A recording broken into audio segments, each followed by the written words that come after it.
Yacine, est-ce que je peux raconter comment est venue cette rigolade qu'on veut faire ce soir? Yacine vient souvent me voir et on passe après une heure et demie dans la loge. C'est vrai. Et on parle tous les deux et Yacine me fait un petit peu le débrief de l'émission. J'ai dit, frère, mais tu m'as tué. J'ai dit, mais viens le faire ici. Et j'ai dit, bah viens demain, viens le faire ici demain. Et voilà, il est là, voilà, comme ça. Alors sachez que c'est une personne qui n'est pas payée. Yacine, c'est une personne qui aime la vie. Et c'est une personne qui aime les gens. N'est-ce pas? C'est comme ça que je peux te définir. Ça me touche que tu dises ça. Voilà, bonsoir à toutes, bonsoir à tous, ça me fait plaisir. Ça me fait plaisir parce que la dernière fois que je suis venu ici, je me suis mangé ça, voilà. Je vais vous dire le troisième point. Mais la tarte, ça rime avec bâtard, c'est pareil, c'est marrant. Mais comment vous faites pour insulter quelqu'un? J'essaie de mettre à votre niveau, si vous voulez. Insultez. Alors mon niveau est hyper faible. Là j'ai dit au producteur c'est quand même chaud. Si je reviens je veux un truc plus cool, je veux de l'amour. Après on m'a dit va dans TPMP, c'est une émission populaire. Alors je me suis demandé c'est quoi être populaire.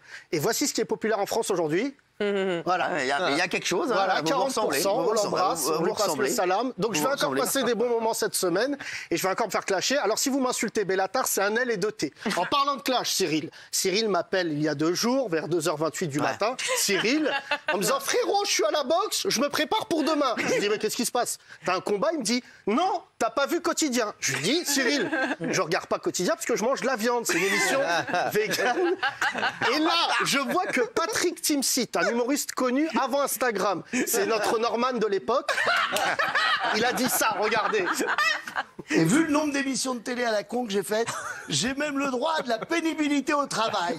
En une seule émission de Cyril Hanouna, ça te fait 4 trimestres. Nuisance sonore, nuisance visuelle, ça te détruit des neurones, ça te réduit ton espérance de vie. C'est ce pauvre Benjamin Castaldi qui me l'a dit sur son lit de mort, enfin, sur le plateau de l'émission. Calme-toi, Cyril. Calme-toi. T'as les épaules, t'es là. On en a vu d'autres. Tu peux encaisser. Je vais montrer les SMS qu'on s'est envoyés. Ce qui m'a choqué, c'est pas tant qu'il attaque Cyril, c'est qu'il s'en prenne à Benjamin Castaldi. Regardez. C'est vrai. Benjamin, je l'ai rencontré, Benji. Je lui ai dit, mais pourquoi tu fais là comme j'aime des pubs à la con? Il me dit, parce que ça me permet de faire des choses de qualité à côté. Quoi? Touche pas mon poste? Mais c'est quoi cette merde? Eh ben, ça me permet de faire des pubs de qualité à côté. Alors Patrick, moi je t'aime bien. S'attaquer à un homme déjà c'est pas bien, mais s'attaquer à son régime, ça non. Mon Benji là, que vous voyez tous les jours, il nous voit nous chroniquer en train de manger des Twix, des Kinder Country devant lui. Lui il a son petit Tupperware où il mange comme ça des petites graines, des topinambours. T'as perdu combien de kilos Benji? 10, si tu veux. 10 millions que vous avez perdu. Non, aussi. Timsit il dit tout ça devant Yann Barthès, alias Bobo Ier, empereur des Stan Smith et des Ourlets, qui dit rien. Il est là, et alors ils sont méchants ces véganes, manger de la viande ça rend gentil. Pendant que Baba Ier, ici, empereur de la Barca, essaie de réconcilier les Français grâce à ses débats, Bobo Ier lui essaie juste de réconcilier les mecs du 3e arrondissement avec les mecs du 6e. On passe le bonjour à Patrice Laffont qui n'a rien fait à part cela, Cyril. D'ailleurs on aura Pépita. On a retrouvé Pépita. J'ai regardé l'émission de lundi, parce que hier, voilà, j'ai mis 24 heures à m'en remettre, et surtout je me suis dit qu'est-ce que t'as fait encore? J'ai regardé l'émission de lundi et je me suis dit c'est du génie. Quand t'arrives à mettre ensemble Loana, le Covid, Francis Lalanne et un pédophile, c'est du génie. Mais le conducteur de l'émission dirait un camoulox, frère. Voilà. Alors tenez-vous bien, ici, mesdames et messieurs, on a reçu le Airbnb de Loana, frère.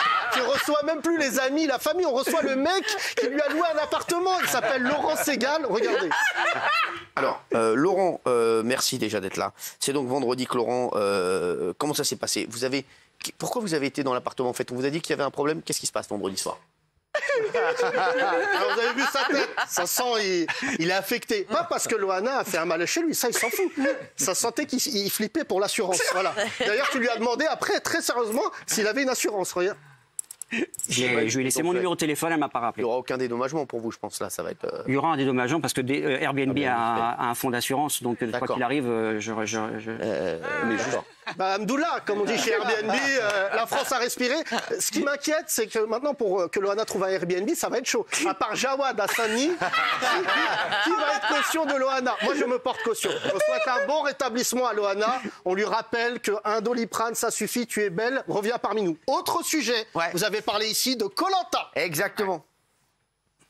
Il est beau celui-là. Regarde pas ta main. Ah, super. On est avec le vrai Obélix, celui qui est tombé dans la marmite.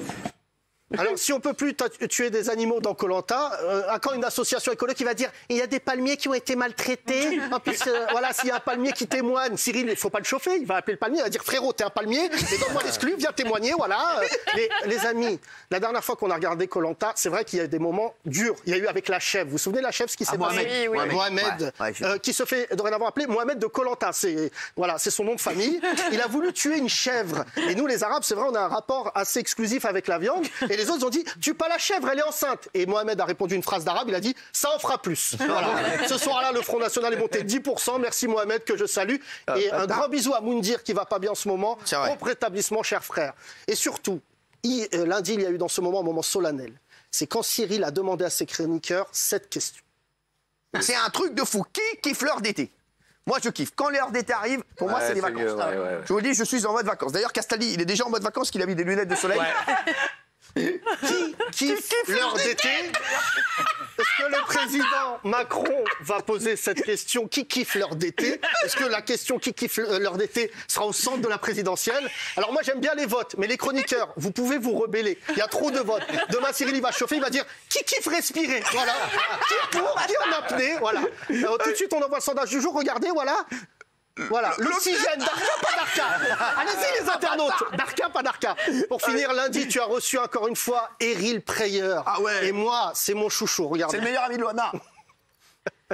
Oui, Eril, pardon, c'est l'émotion. C'est quelqu'un de respecté ici. Parce que quand il vient, on sait qu'il va se passer quelque chose. D'ailleurs, ici, on a une expression qui dit « il y a Eril en la demeure ». C'est-à-dire tout le monde l'attend en coulisses, on se dit « il va faire un truc de gueudin ». Lundi, il était mignon, il nous a dit que Loana devait vivre chez lui. Mais comme elle a le Covid, elle peut pas venir, parce que la mère d'Eril, elle a 82 ans.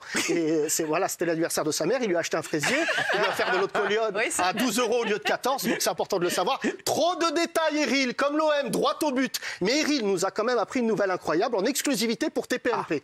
Vas-y. J'ai retrouvé la trace du chien aussi, qu'on avait perdu. Je sais où est le chien, donc demain je vais essayer de récupérer le chien. Il paraît qu'il y avait une histoire aussi pour le chien. Le chien était où on m'a dit qu'il était chez... Non, le chien est au commissariat, je peux le dire. Il est au commissariat du 3e arrondissement, donc demain je vais faire un saut au commissariat du 3e arrondissement. Les pompiers m'ont dit... Voilà, après le Airbnb de Loana, le Yinche de Loana, voilà, en 2 secondes, on est devenu 30 millions d'amis, des stars déchues. On aura peut-être l'émission de demain, on aura des nouvelles du poisson rouge de Francis Lalanne. Surtout, j'imagine les keufs du 3e arrondissement dire Michel, je fais quoi du Yinche? Je le mets en garde à vous pas? Pour finir, Cyril, j'ai 39 ans. C'est jeune par rapport à certains chroniqueurs. Oui, c'est très mais je voulais dire ce soir que certains d'entre vous, comme moi, ont une passion pour l'INA. Est-ce qu'on va devenir une séquence de l'INA? Alors, l'INA, c'est quoi? C'est l'encyclopédie, c'est où il y a toutes les archives de la télé. C'est les archives de la télé. C'est par exemple Léon Zitrone qui fait une interview de Marlon Brando. Il y a un cachet. Mais la question que je me pose, frère, est-ce que dans 30 ans, l'INA rediffusera des séquences de TPMP? J'espère.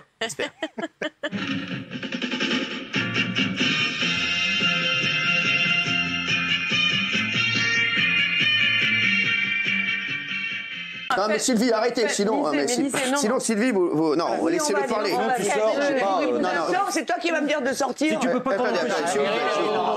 Je vais te dire un truc, regarde-moi bien. S'il vous plaît, arrêtez. Non, il n'y a pas de risque, je ne allez vous asseoir. Tu vas me regarder droit dans les yeux et me dire ce que tu as osé dire hier soir devant la France entière. Tu t'es attaqué à mon père.